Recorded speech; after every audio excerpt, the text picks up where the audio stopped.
Hello, everybody. Sorry, a few technical difficulties at the start there. Good evening, and thank you for coming to this evening. It's the ninth in the series, the Historic Ridgeway Project evening lectures, sponsored by the North Wessex Downs National Landscape. The talk is being recorded and will in due course be added to the rest of the series on the National Trail YouTube channel. You'll find that the cameras are switched off and microphones are muted to avoid any accidental interruptions, but there will be an opportunity to ask questions in the chat or QA at the end of the talk.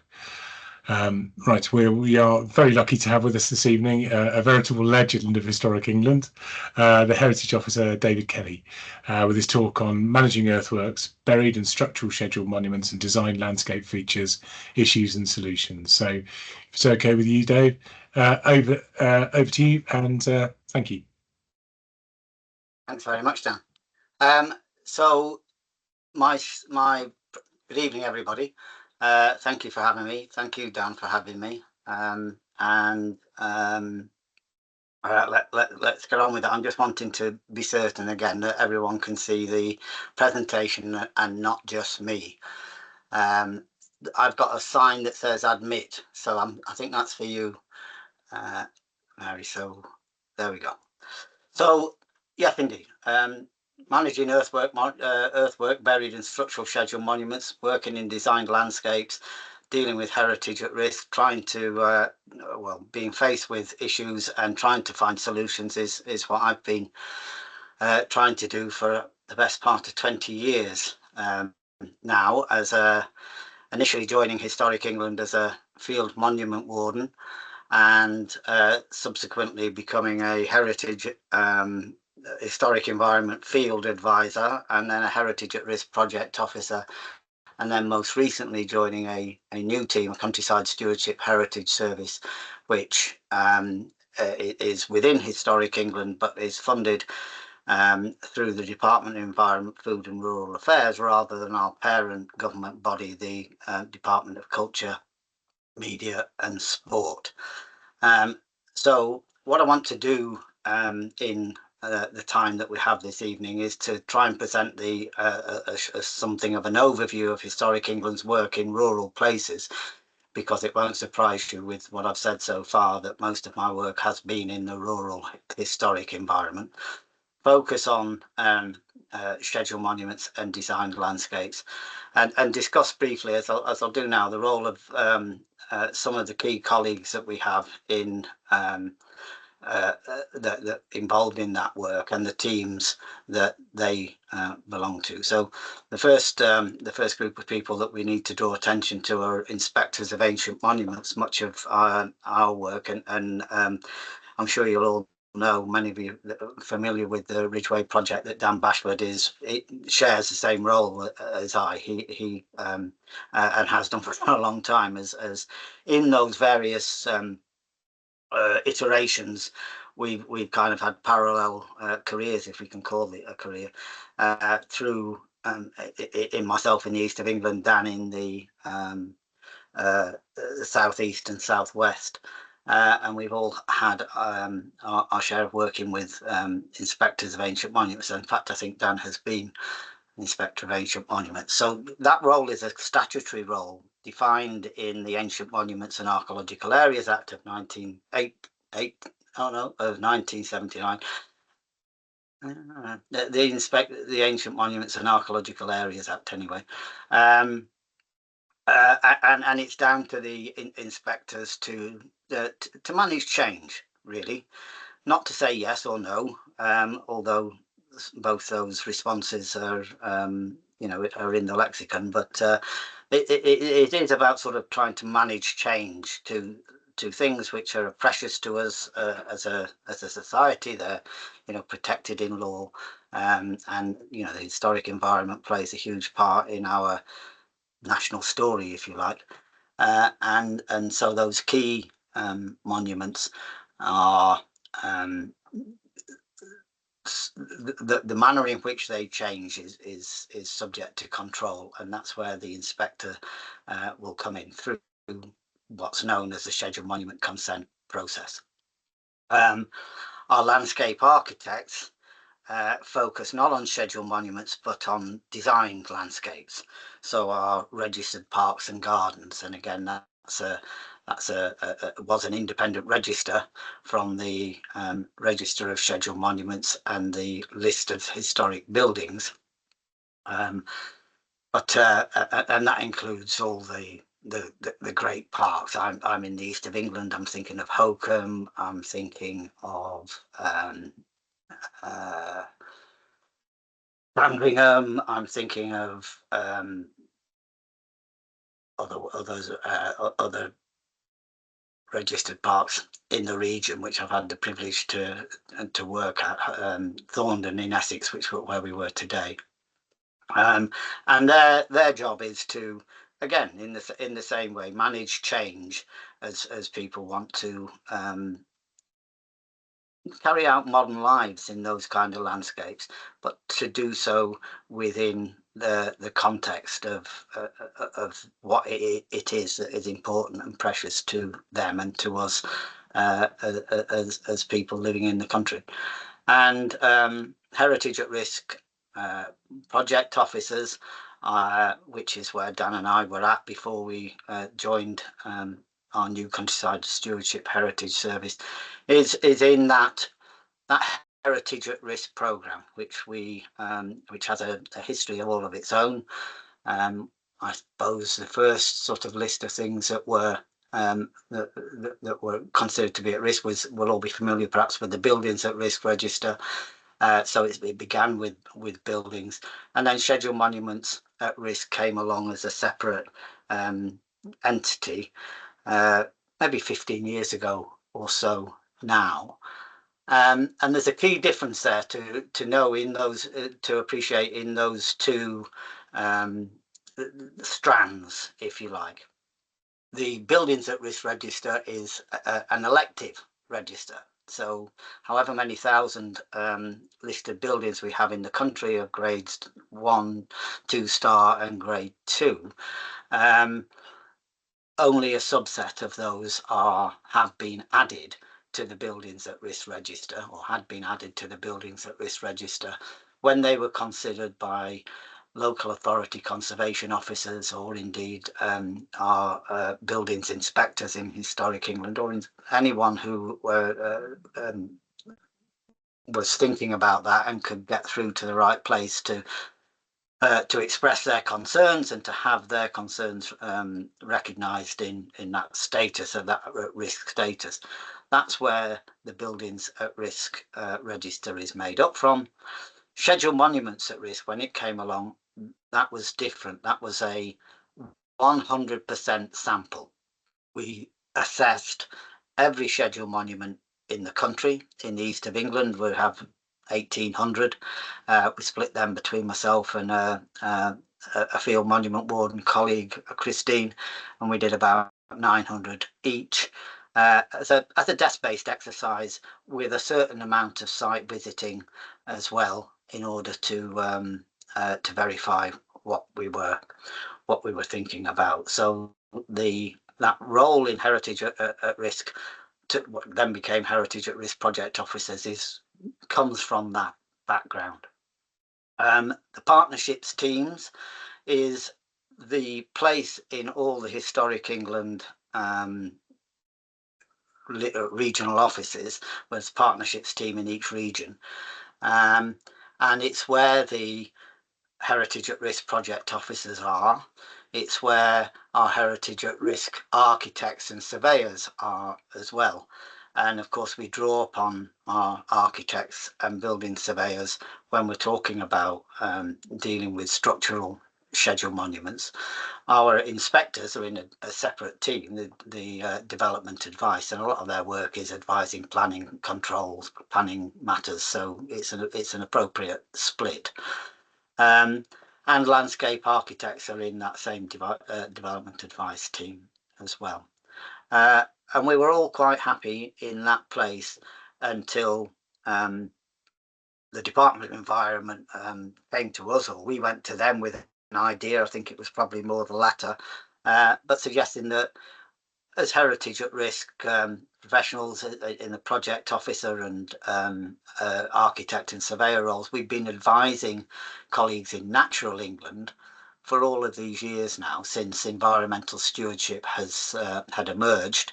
We've been advising Natural England and landowners about how they should use the funding that they can gain through environmental stewardship in its various forms: entry-level stewardship, higher level stewardship, now countryside stewardship. We've been advising people how to exploit that funding in those projects for many years, and then DEFRA said, well, look, you do this in a lots of multi-objective agreements, the complicated ones, where Natural England want to develop the natural environment as well, and the Forestry Commission do that also. But really, there's lots of cases where we just want to focus on the historic environment. And so why don't you take some money? Why don't you establish a team and set yourselves up as a series of advisors where you can go out with a defined budget and identify single issue, one-off projects which we can deal through two specific options which are available through stewardship, still available through that traditional route through Natural England, the Forestry Commission when it's in woodland. But if you're going to take this on, you can do these as standalone yourself. And we have two options that we can work with. The first is a feasibility study. It has a great code. All these things are coded.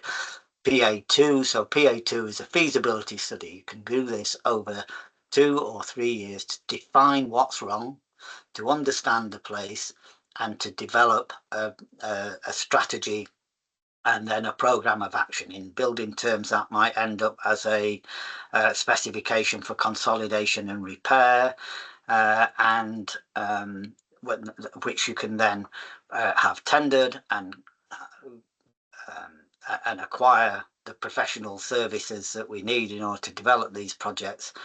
And ultimately, the works arising when you get, in the case of a structural scheduled monument, you get builders on the ground.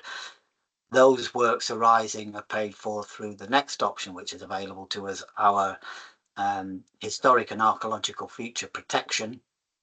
That rejoices in the HE2 code. No, it's HE1, beg your pardon, HE1 code. And there we can do capital works on the ground to improve the condition of a heritage asset. So if there's a barrow on the edge of a field which is covered in scrub and trees, that capital works on the ground can involve the removal of dangerous trees there, trees that are impacting upon the buried archaeology within those mounds, and that extends across the whole range of monument types. And it delivers what's necessary to address the risks that the Heritage at Risk programme has identified. And so that's the work now of the Countryside Stewardship Heritage Service. We're in Historic England. We're funded by DEFRA, Department of Environment, Food and Rural Affairs, and they've very generously given us an amount of money which is probably equivalent to Historic England's national grant aiding across the country. Where it's probably 50. We're spending as much in the rural environment as Historic England does right across the entire historic environment, and that's for which many thanks to DEFRA and to the colleagues who thought that would be a good idea, because I certainly agree. Coming then to specifically heritage at risk and the register that we develop, the purpose is and definition is to understand risk as it applies to heritage assets.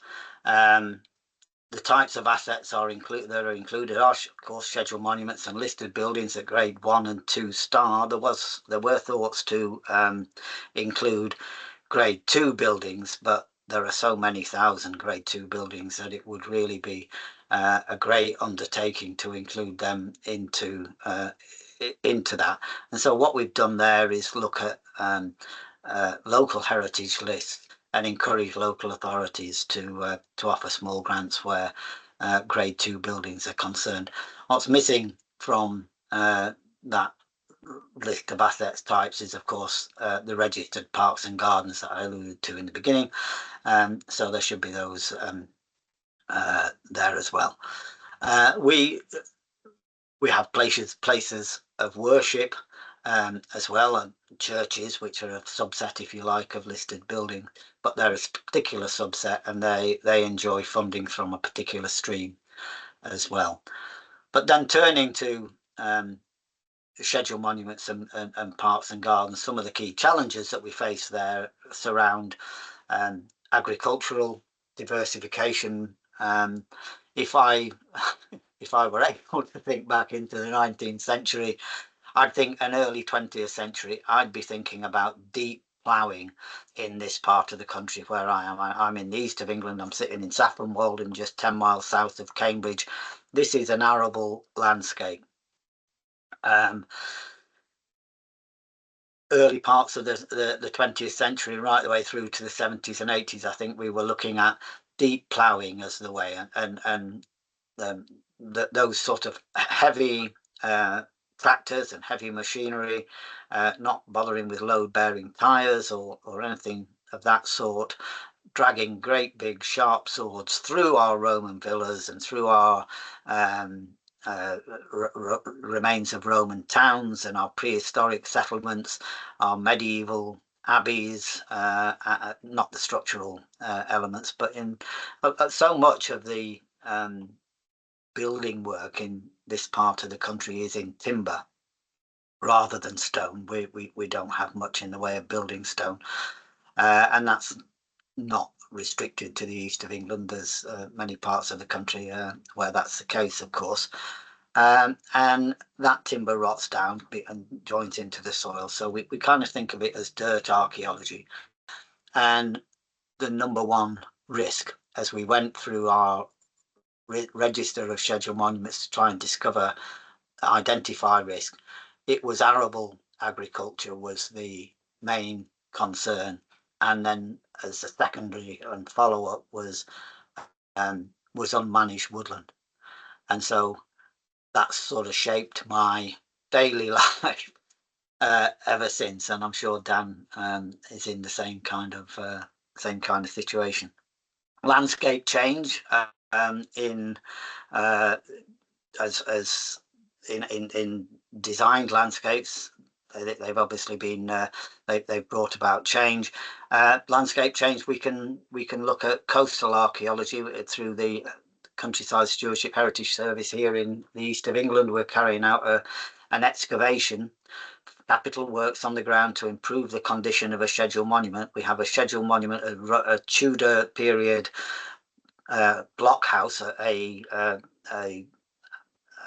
fort, if you like, for soldiers just off Colchester, that is being eroded into the sea. It is subject through climate change to the rising tides and will be lost if we don't take action. So our preservation by record of that fort is falling within that description. It allows us to decide to include that in something which is about capital works to improve the condition of a scheduled monument. We can't fight the rising tide, but we can record what it is that it's taken away from us, and that's sort of acceptable.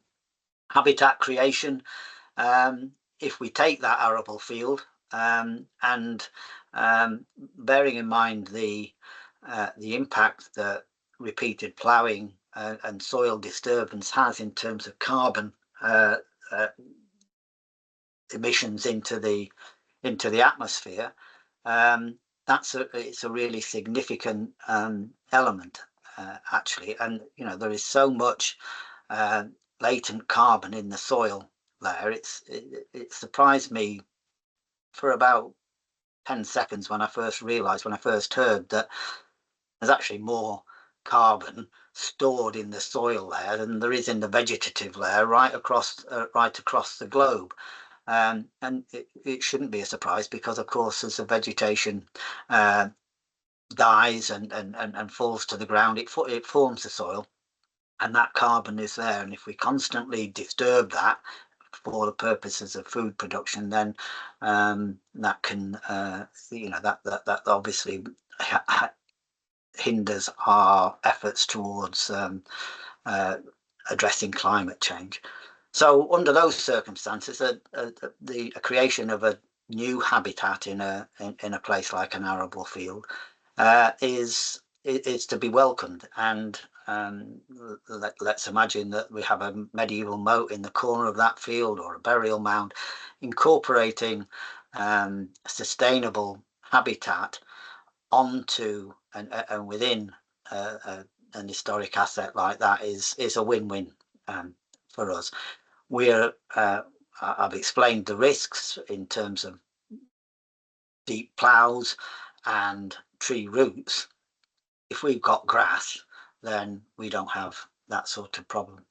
And sometimes pressures from the public in our growing population and the urban spill can provide us with a challenge as well. And important in addressing all of those things is what I've noted as proactive management. So we do try to get onto the front foot, and that's what we were doing with that heritage at risk assessments, that original scheduled monuments at risk exercise. We're trying to get proactive and understand what the issues were, then get out there and deliver some of the solutions. And they have so much been the DEFRA funded environmental stewardship and countryside stewardship schemes, which have led to thousands of agreements up and down the country, where landowners are rightly compensated and paid to deliver environmental change and to join in that struggle against climate change and and loss of habitat and loss of species and so on and so forth, that those schemes have been a great success in, I think. Around that is the need in starting is to understand the base conditions. So to do a condition survey in the first place, that might be something that we would do in the team through our feasibility studies, to try and understand what the situation is and define what it is feasible to do, and then to follow that up. Actually, once you've made that action, once you've made that change and that intervention, then to monitor that, to make sure that it was the right thing, to make sure that it stays in place, and to make sure that it's there for the long term. In doing that, it's crucial. We couldn't be able to do this alone. Our partnerships are with landowners, landowning trusts, the wildlife trust, the national trust as a particular trust are very, very familiar in my world. Local authorities, of course, are big landowners. And so we are regularly and frequently working with landowners. I mentioned the Tudor block house at Mersey Island near Colchester. That's a country park owned by Essex County Council, so that we're working closely hand in hand with Essex County Council as a landowner. And the voluntary sector, and again, this is an opportunity to flag the work that we're doing at the Tudor block house. Colchester's a garrison town, of course, that many of you will be perhaps familiar with the Operation Nightingale, which was established by one of the Ministry of Defence archaeologists faced with a huge and significant issue of soldiers returning from theatres with serious injuries and life-changing circumstances. So Operation Nightingale, named obviously for the famous nurse, recognised that the mental health of the soldiers in that situation can really be greatly improved through archaeology. in fact, and getting people to be able to take on those tasks that they'd not perhaps picked up before, engage in that sort of work in discovery and being outside and engaging in archaeological research and excavation. So we will be doing, we're inviting Operation Nightingale and particularly from the barracks at Colchester to join us at Mersey Island on the Tudor Blockhouse.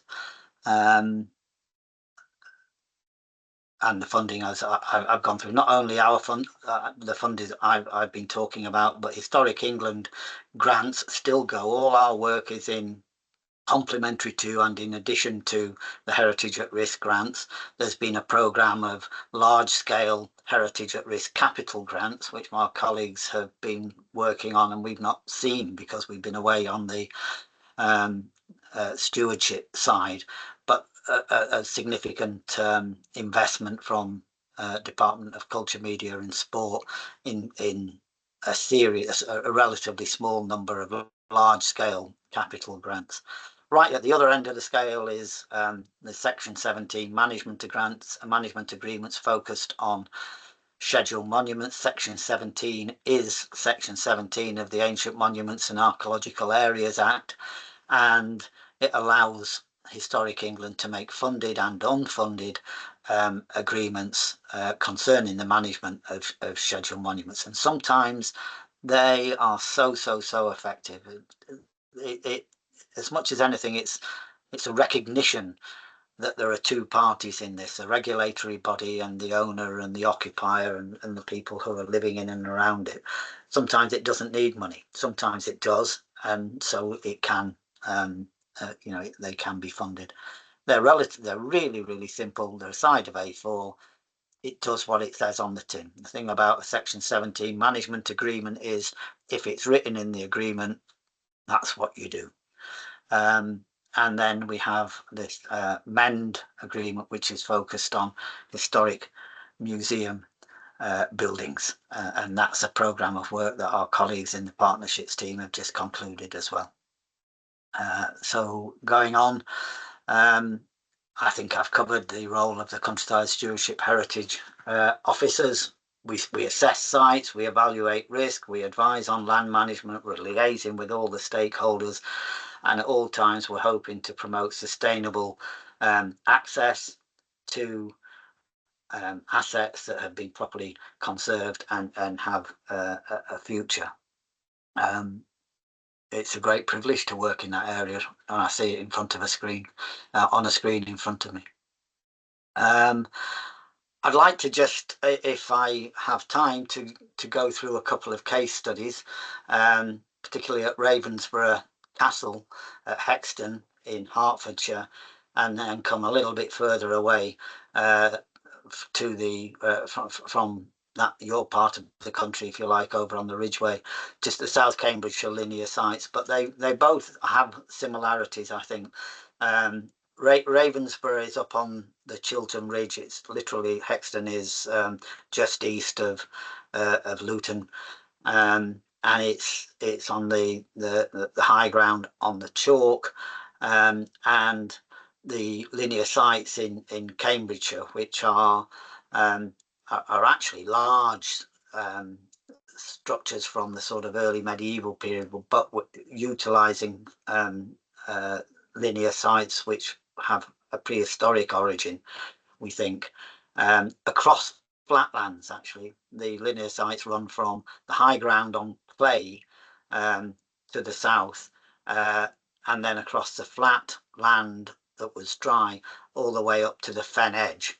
So we're talking that low-lying part of Cambridgeshire in the fens, where and these features are laid across that easy access into the East Anglian kingdom, if you like, in that early medieval period.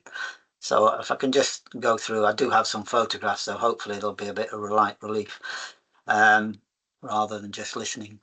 Ravensburgh Castle then in Hexton is as I say, just east of Luton. It's the largest hill fort in the Chilterns, Iron Age origins, but multiple construction phases.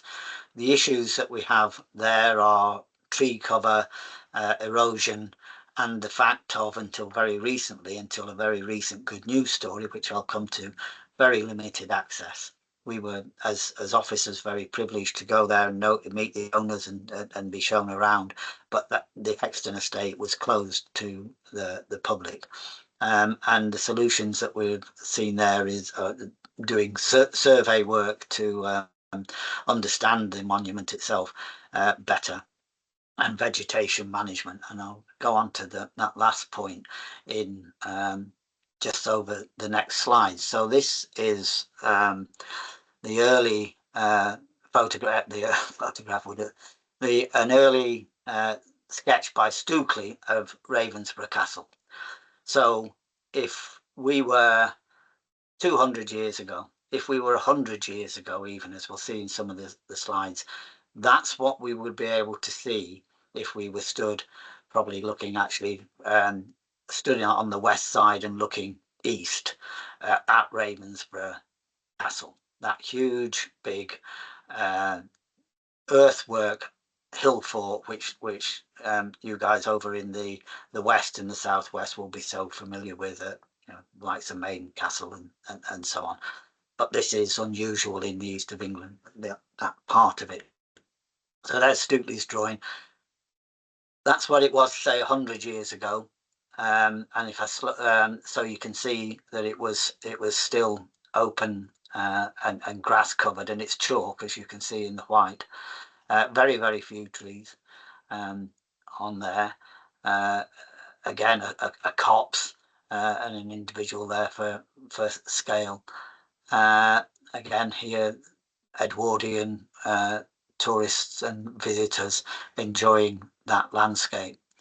And that's what we have now. So this is an image of the Hexton estate. It's the Google Earth image. Hexton's there at the crossroads. I will recommend the Raven Inn as the Raven as a pub if you go to Ravensburgh Castle, as you will very soon be able to do. It's a good place for lunch.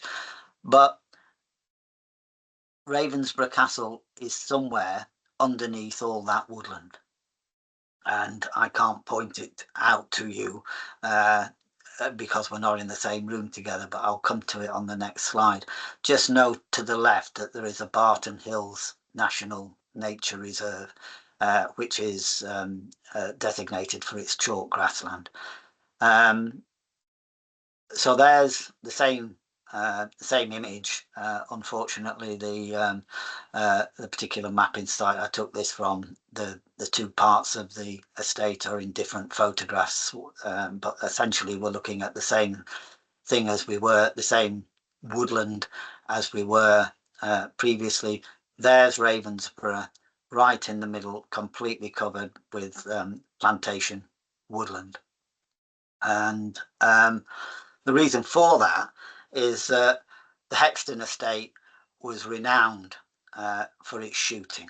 It was the best high bird shooting in the south of England, and all of this map is remnant from the estate. I managed to see it whilst visiting the new owners, who I'll come to in a few minutes, that were faced with woodland related to a shooting estate, and how they were going to try and bring about some of that habitat change that we talked about earlier, and what they were faced with there.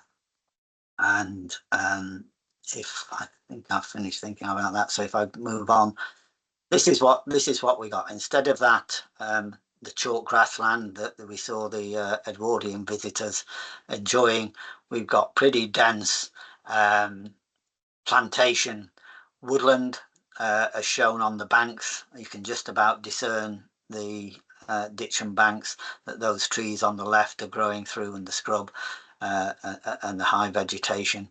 you can see in the top right, those trees are very, very leggy, and that's what happens when people plant 40 years ago, let's say, and then don't go back to collect the trees. They don't thin them, they don't manage them. It was when I first went there, it was the owner's father who had planted the plantation, and circumstances changed, and there was no need to go back. They weren't actively managing the plantation anymore, and so those trees are just fighting for the light. They don't have enough time to put down proper root plate. They don't have a proper time to grow in girth, and they topple over in the wind, as we can see at the bottom right. There's a root plate, not of a tree that of that leggy tree, one of those leggy trees, but that's what the root plate is, and that's where our that's our message. We all want trees. We all want to live in a world with clean air and some carbon sequestration. But the wrong tree in the wrong place is going to tear up a lot of the archaeology that we're trying to protect. And then there was a remarkable turnaround. The estate came up for sale. A simply glorious rural estate, just 40 miles from central London. It attracted a lot of interest. It attracted the interest of the owner of a shooting estate up in Yorkshire, who fancied a similar experience closer to London, and bearing in mind its reputation as the finest high bird shooting in the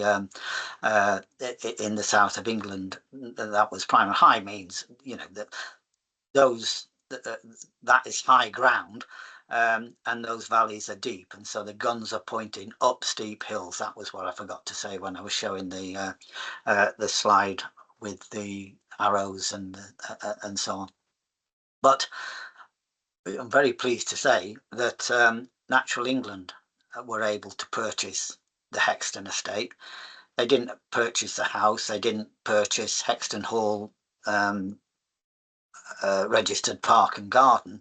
That went to a private owner, and so that's the estate is now divided into the immediate environs of the house and the wider estate. But the wider estate now is in the hands of Natural England.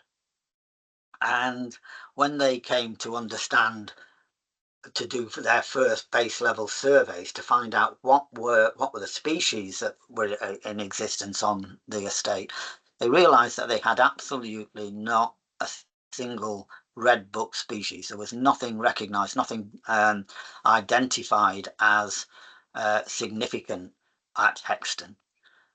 And the only thing that was identified and recognized at Hexton rather was and is Ravensburgh Hill Fort. It's a designated feature, and so a lot of their concern, thankfully, and ours, has been focused on how to deal with the trees on Ravensburgh Castle. And the slide to the top left shows the Barton Hills Nature Reserve, which I pointed out on the slide on the maps earlier. And the hope and expectation is that if those trees can remove and the proper soil chemistry circumstances can be generated,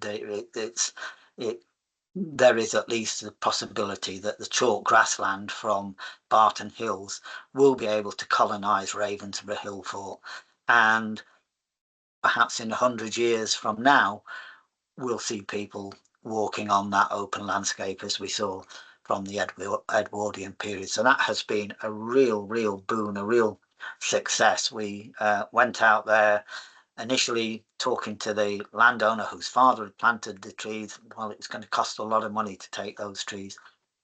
Natural England's ownership and access to funding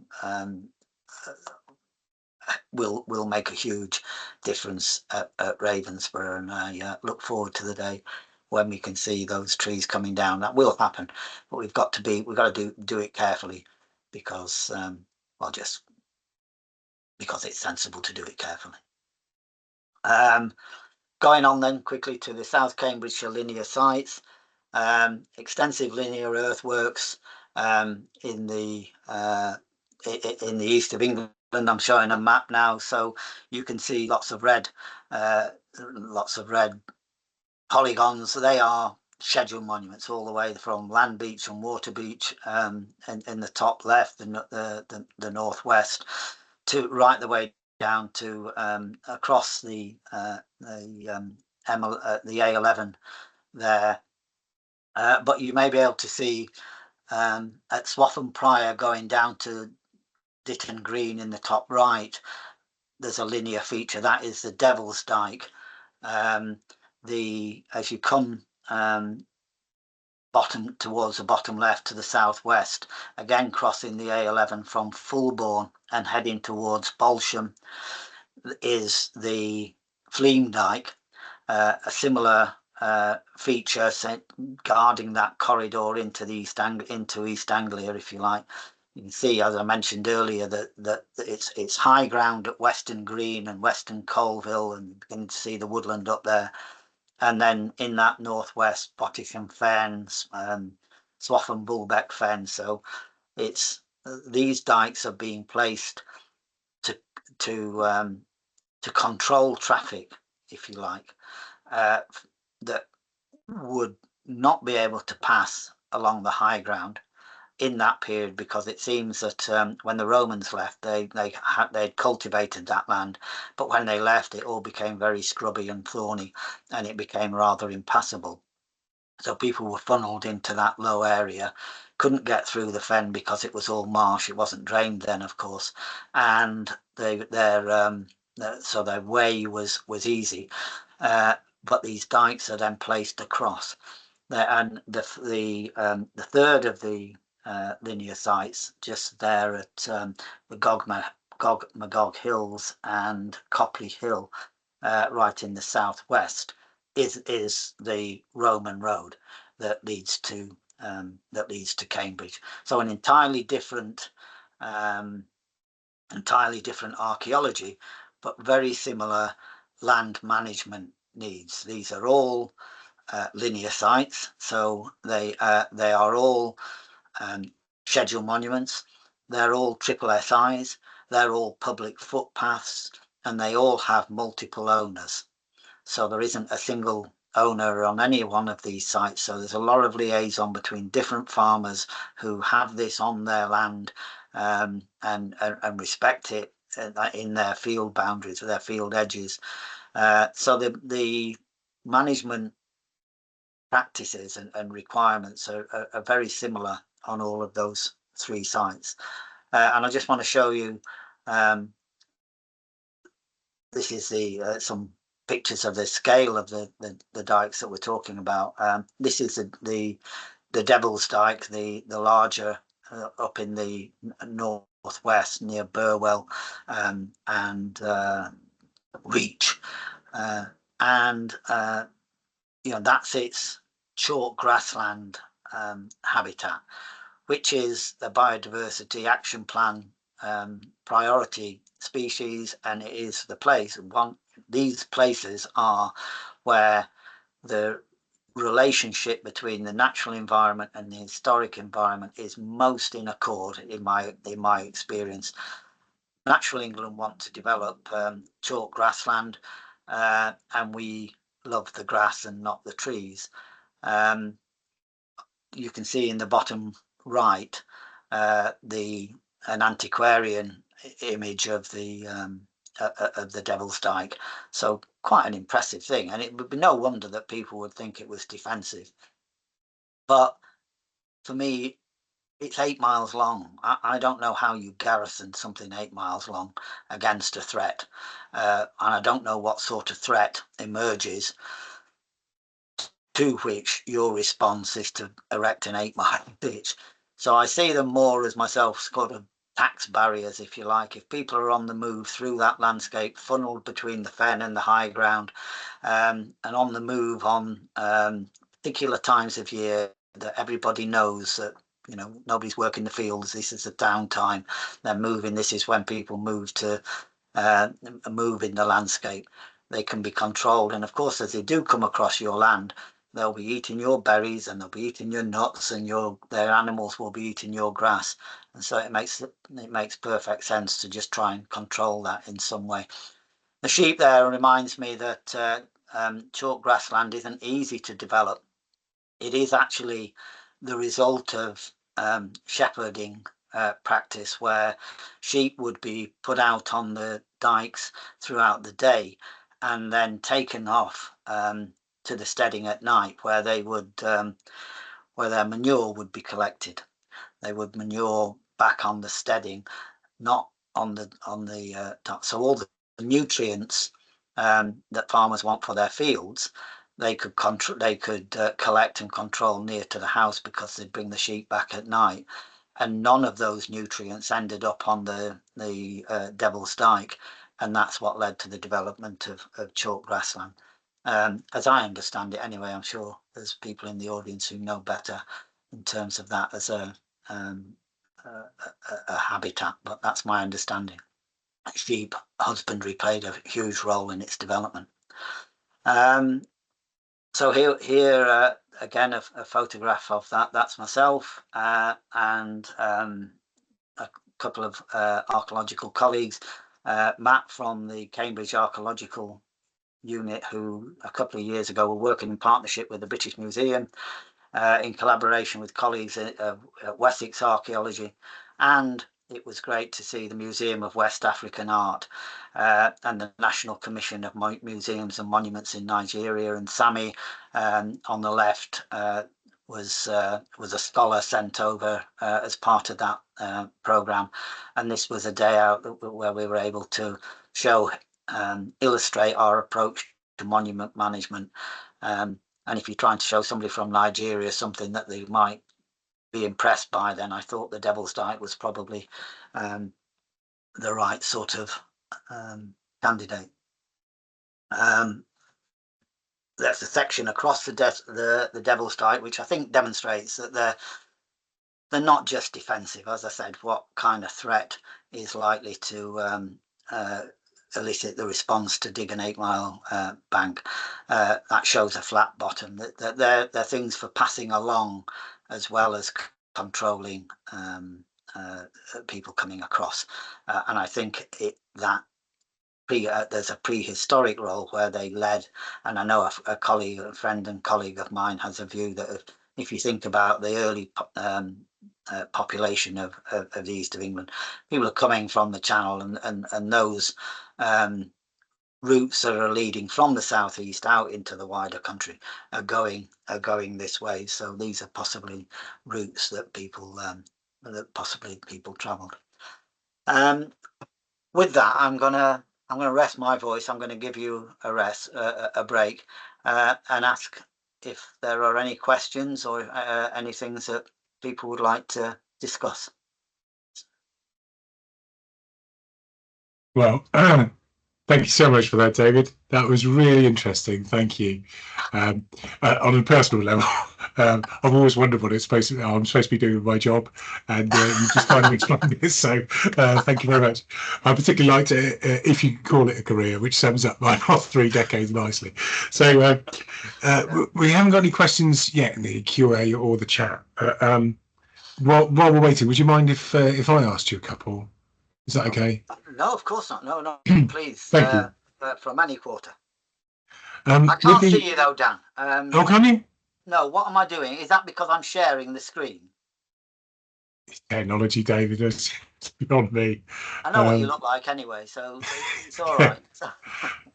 Just imagine Shrek. We'll be fine. I'm just glad that you are there, because I'm worried that I'd be talking for 55 minutes just into the ether. But no, that's great. Thank you. Not so, don't worry. With the bewildering array of agri-environment schemes currently on offer, well, hopefully going to be offer again, you've clearly highlighted how Historic England can help navigate people through the process. And do you feel there's any other funding stream available that can dovetail the archaeological and the ecological managements of sites in quite the same way, or is this really the most robust and realistic way of doing things?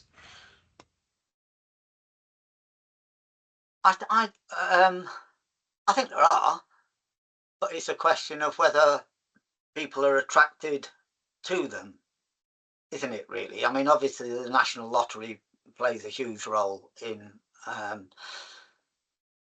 caring for the historic environment, and there will be lots of others that we've managed to draw upon, you and I, over the years, but they're escaping my my mind at the moment, and you'll understand from the past sort of 50 minutes or so. I'm not reading from myself. I've not got notes. But what I'm saying about the environmental, they're attractive to people because they also deliver things that farmers and landowners want to do. So I think it's a question of people being comfortable accessing a grant stream because it's part of their daily life. They're familiar. Farmers and landowners are familiar with DEFRA and its schemes over the years, and so to see the historic environment sort of bolted on, if you like, and drawn into the family is great. And whilst there are other schemes, I think this is the one where maybe some of the people that we're trying to reach are embedded and are most familiar, perhaps. Yeah, absolutely, and the money's there, isn't it? It's and it's a great way to get multidisciplinary benefit. But thanks, David.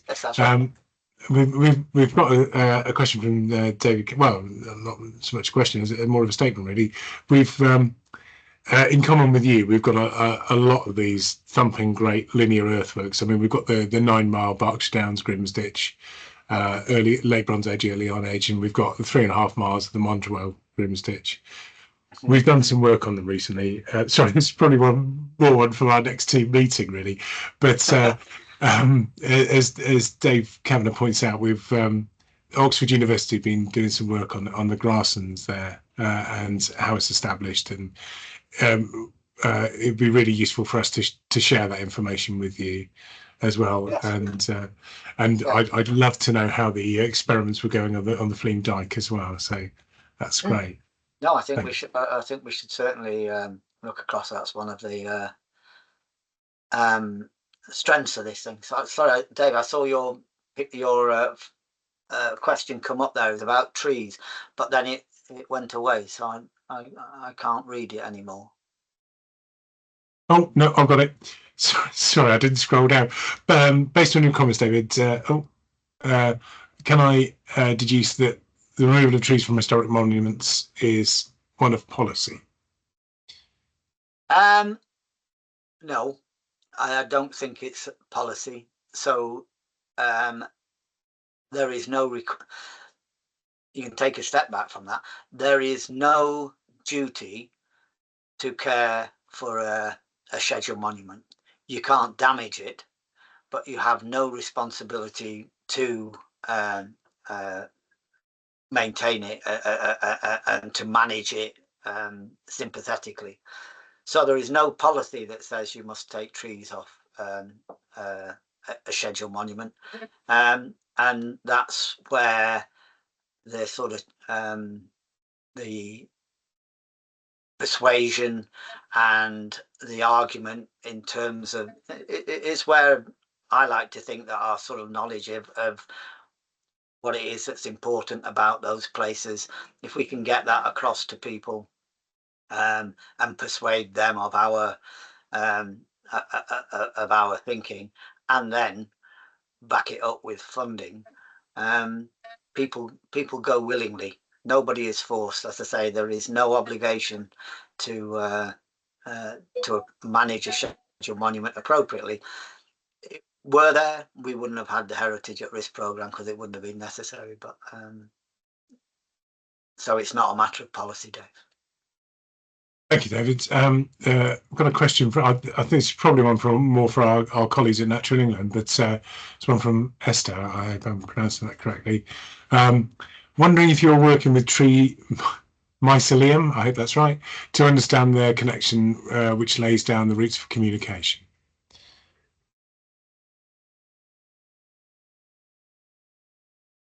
That I know. I do know and understand what you're saying there. I'd be interested to know more. Right at the minute, I can't claim to be thinking along those lines. How about you, Dan? Did you come across Nor I. It's something I'm fascinating network of fungal but not something that I think we actively try to preserve when trees are coming down. Well, I think this is the joy of the countryside stewardship scheme, that we can work with our ecological colleagues to dovetail these kinds of things, to look at the ecological and the archaeological and the arboricultural. Oh, I said that right. It is actually. It is. Yeah. Oh, sorry to talk over you. Dave Kenny again saying, I meant a policy of Historic England remove trees with permission of landowner, of course. Yes, always the permission of landowner, because they, as I say, they have no they have no obligation to manage a scheduled monument appropriately. They can walk away from it, and many do, and don't see it at all. It's that word policy, which seems, which I take to be Historic England are saying, thou shalt remove your trees. It's not there as a policy, but it is there as as advice in terms of what might constitute appropriate management in those circumstances. And we have to remember, and I know it's a contentious issue, but if we look back at that Ravensburgh, where we saw those very leggy trees that are just struggling for the light, they're all racing each other for the light, aren't they? They're not putting any roots down, and they simply don't survive that race. Those great big fantastic oak trees and beech trees that have been around for 400 and 500 years have maybe done their rooting, and they wouldn't be among our targets. They wouldn't be amongst our targets for removal, but they might be amongst our target for some surgery, because if we can take a fantastic tree like that is sitting in a circumstance on a scheduled monument and balance it up properly, so that ultimately over its given lifespan, the lifespan that it will have without us, it can actually begin, decay within the bark. I think that's a win-win. We're 400 years too late. I was on a woodland up in Norfolk at Weazenham. He's got some fantastic sequoia there, and he's showing me around these sequoias. I'd naively spoke to him on the phone about how it might be necessary to take these trees down, and he wasn't pleased to hear that. When he showed me he'd got these sequoias, well, 400 years too late to worry about that one. But then he showed me this little whip, which was a 1-year-old sequoia, and I said, well, I'm pleased that you didn't plant that on a scheduled monument. And it's a Bronze Age barrow cemetery in the Weazenham Woods. It was in the open ground. It wasn't on the barrows themselves. But if that sapling sequoia had been planted on the burial mound, I think I'd have been saying that's probably not the best place for it. But yeah, I think that lesson didn't come across from what I think I was saying. The big mature trees were too late to worry about their rooting. They've done their rooting. What we want now is to manage their decline. Thanks, David. That's brilliant. Thank you. And another question from Esther. well, I'd also say we follow the UK forestry standard guidance as well. There we go. So you know more about that than I do. The question from Esther is the young trees should be removed from ruins, or they'll simply or they'll just knock the buildings over. Would there be a chance to replant somewhere else? So a piece of sacrificial land, perhaps for replanting if we're taking monuments off, trees off schedule. Always looking for compensatory planting. Absolutely, and you know, if we can, if a landowner can find land, as they very often can, where they can take 10 trees off a series of barrows and plant 20 or 30 out on beyond the limits of the barrow cemetery or beyond the barrow itself, then absolutely fantastic. That's a great win. Thanks. Sorry, I know I'm really cutting into your evening now, but do you mind if I ask a couple more questions and wait for a couple more in the chat? Is that okay? Please do. Please go on. The Operation Nightingale work at Mersey Island, it looks like a great project, and well, Op Nightingale is an incredible thing anyway. Is it likely to be televised, do you think? There is a whole Historic England's public engagement team are fully on board, and I'm sure we'll be seeing it on, you know, on news broadcasts and such like when we get started, which is likely to be it's likely to be in spring of next year, I think, before we'll start there now. So yeah, I would expect to be able to read about it in the papers and see it on news. It'd be great if a proper you know, element of a documentary could be, or if we could get Digging for Britain, for example, that would be the key, wouldn't it? Yeah, right. I'm sure it'd be of interest to them. But it's amazing what you managed to organise there. I think it's fantastic. And I've never been to a pub called the Raven. I'm looking forward to going to that one. Go and see Ravensburgh. But I recommend a pub whilst talking. I'm sorry. Oh, it's perfect. Archaeology in a nice pub. Sorry, I did have one last one. It's fairly inane, but looking through your bio, sorry, that you kindly sent through to advertise the talk, and through our many chats over the years, you've had a long, rich, and varied archaeological career, and you worked on some of the absolute classics that are now in all the academic tomes. If you did have a favourite site of all the sites you'd worked on, if I had a favourite. I think it'd be the Devil's Dyke. Actually, I've spent such a long time on them, and you know, the Fleam Dyke, these linear sites. They're just really beautiful. They're unexpected in that flat landscape, and you have to think, what on earth amount? What would a community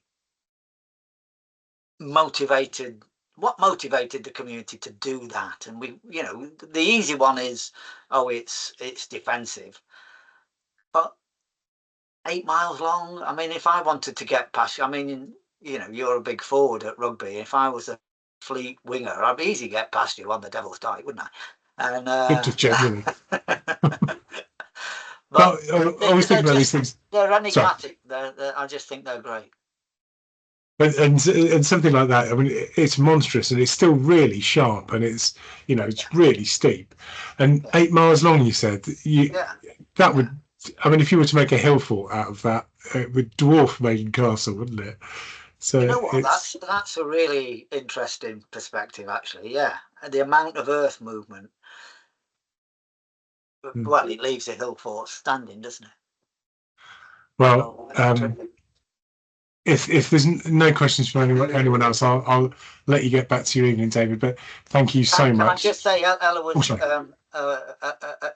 Esther rather was asking about trees on ruins, and of course, yes, where they're rooting into ruins, it's clearly their pride, as a lateral and longitudinal growth of the tree roots forces buildings apart, and yeah, they absolutely do need to go there. I think that case is easier to make than it is out in the out on earthworks.